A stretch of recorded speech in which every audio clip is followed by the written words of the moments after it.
How my students become better readers and writers. I'm your presenter, Jennifer Ledwith of Scholar Ready. At our core, we are an online tutoring service that focuses on delivering higher grades and test scores, as well as college prep through a study program that emphasizes literacy above everything else. We work with students from as early as 8th grade to seniors getting ready for college to students who are in college. While we tutor for all courses, we have specialized courses in math and reading programs for middle school and high school students, as well as ACT, PSAT, and SAT preparation. To learn more about Scholar Ready, visit www.scholarready.com.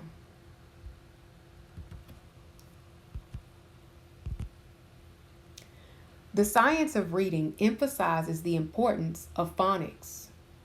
But have you ever met a student who could read words just pitch perfect and still at the same time be unable to tell you what he or she read?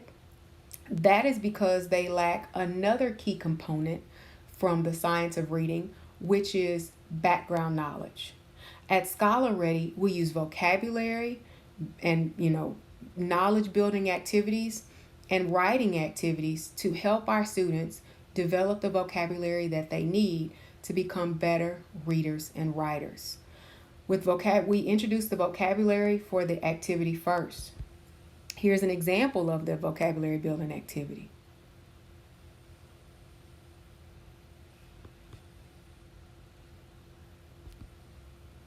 Students get the vocabulary ahead of time, and this quiz, while it's called a quiz, it's merely an assignment.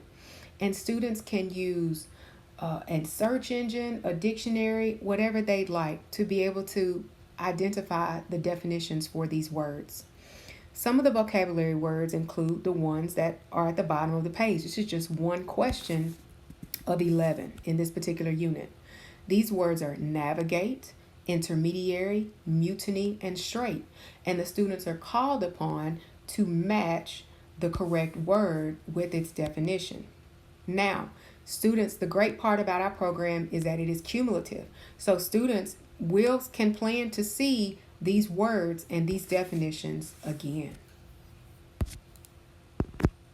Once students master the vocabulary for the lesson, then we have a knowledge building activity.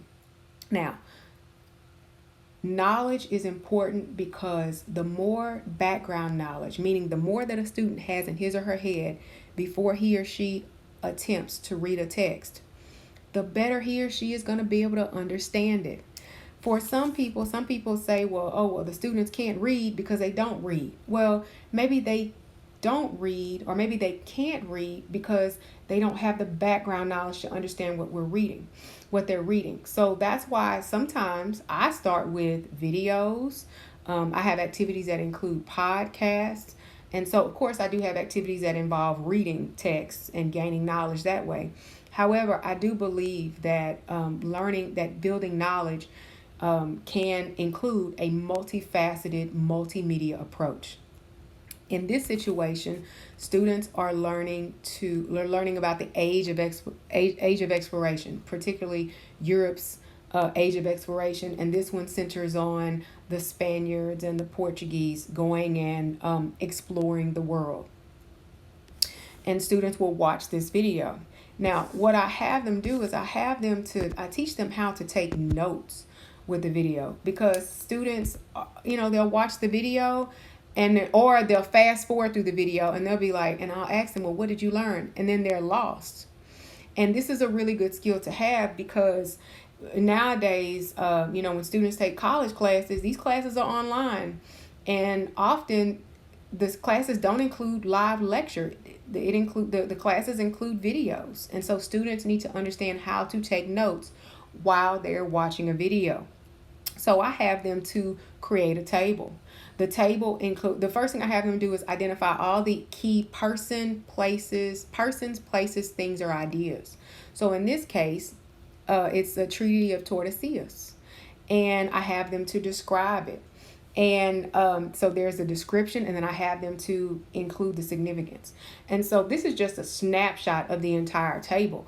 This table is, you have the Treaty of Tordesillas, but this table is going to be filled with way more people and places and things and ideas. Once they complete their table, they can go and take a quiz on this information and the quiz includes the vocabulary that appeared in the previous lesson, and it includes the information from the video.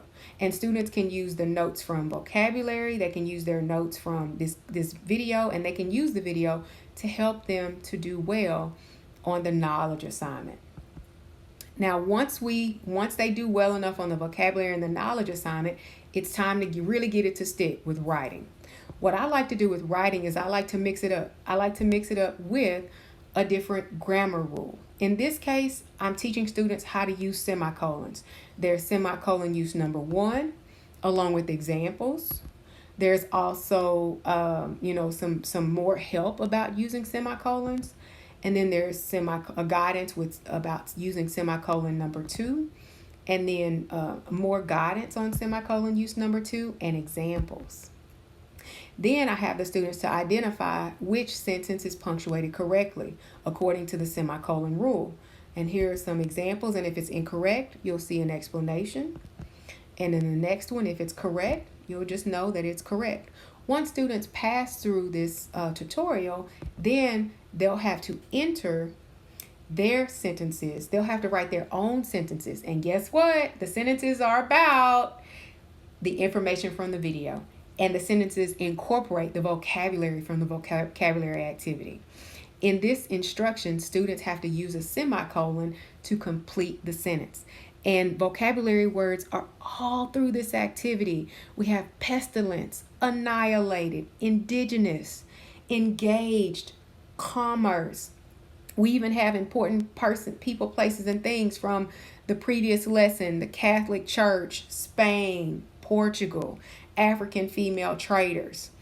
And this is a capstone of understanding the concepts. And once we're done, they may see these words again, just presented alongside new knowledge and new information. Do you have a student who needs to improve his or her reading skills? Do you have a student who needs to improve his or her writing skills? Do you see where your students' literacy skills may limit his or her opportunities for the future? If you do, reach out to us at Scholar Ready. I'm your presenter, Jennifer Ledwith. To learn more about us, visit www.scholarready.org.